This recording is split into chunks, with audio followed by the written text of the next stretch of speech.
Welcome to McPlum, simple solutions served daily. In this video, I will show you how to open your Ford F-150 key fob. First, ensure you have a small flathead screwdriver and a fresh CR 2032 coin cell battery ready. These are the only tools you'll need for this simple task. Begin by finding the small release button on the side of your key fob and pressing it firmly. This action will allow you to slide out the emergency key blade, which is a crucial first step before proceeding. Now that the emergency key is removed, look for a small notch or slot where the key blade was housed.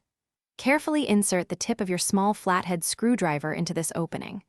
With a gentle but firm twisting motion, begin to pry apart the two halves of the key fob casing.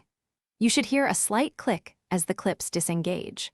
Work slowly around the seam to ensure an even separation without causing any damage to the plastic.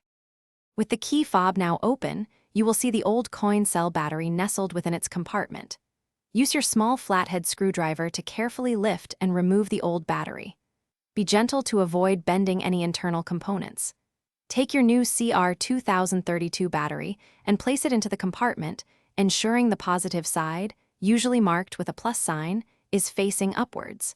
This ensures proper contact and functionality. Finally, it's time to reassemble your key fob. Carefully align the two halves of the casing, making sure all the edges match up perfectly.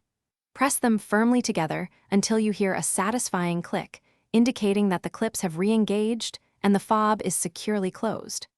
Don't forget to slide the emergency key blade back into its designated slot. Once reassembled, test your key fob to confirm that all buttons are working as expected. Thanks for watching, stay juicy, and subscribe.